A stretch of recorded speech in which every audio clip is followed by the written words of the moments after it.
أعوذ بالله من الشيطان الرجيم. بسم الله الرحمن الرحيم. وإذ استسقى موسى لقومه فقلنا اضرب بعصاك الحجر فانفجرت منه 12 عينا قد علم كل أناس مشربهم كلوا واشربوا من رزق الله ولا تعثوا في الأرض مفسدين. وإذ قلتم يا موسى لن نصبر على طعام واحد فادع لنا ربك يخرج لنا مما تنبت الأرض من بقلها وقثائها وفومها وعدسها وبصلها قال تستبدلون الذي هو أدنى بالذي هو خير اهبطوا مصرا فإن لكم ما سألتم وضربت عليهم الذلة والمسكنة وباءوا بغضب من الله ذلك بأنهم كانوا يكفرون بآيات الله ويقتلون النبيين بغير الحق ذلك بما عصوا وكانوا يعتدون. إن الذين آمنوا والذين هادوا والنصارى والصابئين من آمن بالله واليوم الآخر وعمل صالحا فلهم أجرهم عند ربهم ولا خوف عليهم ولا هم يحزنون. وإذ أخذنا ميثاقكم ورفعنا فوقكم الطور خذوا ما آتيناكم بقوة واذكروا ما فيه لعلكم تتقون. ثم توليتم من بعد ذلك فلولا فضل الله عليكم ورحمته لكنتم من الخاسرين. ولقد علمتم الذين اعتدوا منكم في السبت فقلنا لهم كونوا قردة خاسئين فجعلناها نكالا لما بين يديها وما خلفها وموعظة للمتقين.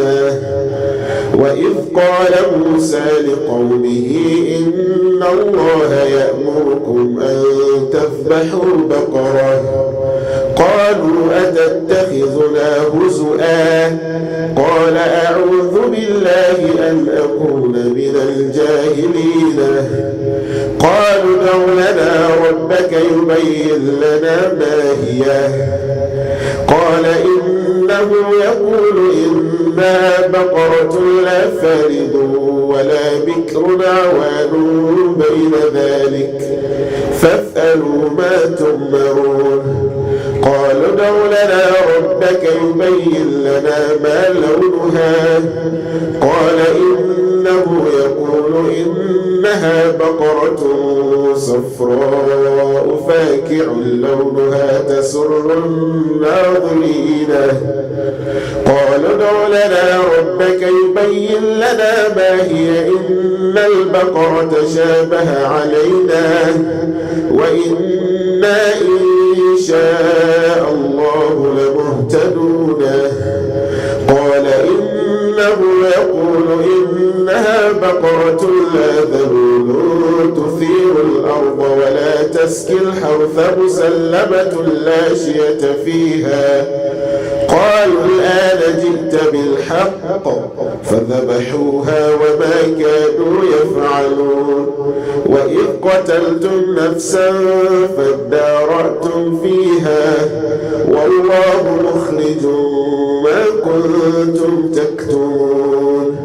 فقلنا اضربوه ببعضها كذلك يحيي الله الموتى ويريكم آياته لعلكم تعقلون ثم قست قلوبكم من بعد ذلك فهي كالحجارة أو أشد قسوة وإن من الحجارة لما يتفجر منه الأنهار وإن منها لما يشقق فيخرج منه الماء وإن منها لما يهبط من خشية الله وما الله بغافل عما تعملون أفتطمعون أن يؤمنوا لكم وقد كان فريق منهم يسمعون كلام الله ثم يحرفونه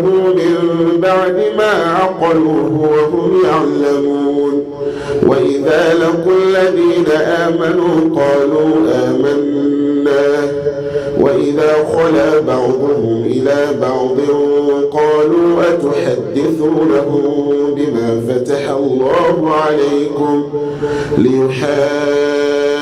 ليحاجوكم به عند ربكم أفلا تعقلون أولا يعلمون أن الله يعلم ما يسرون وما يعلنون ومنهم أميون لا يعلمون الكتاب إلا أماني وإن هم إلا يظنون فويل للذين يكتبون الكتاب بأيديهم ثم يقولون هذا من عند الله ليشتروا به ثمنا قليلا فويل لهم مما كتبت أيديهم وويل لهم مما يكسبون.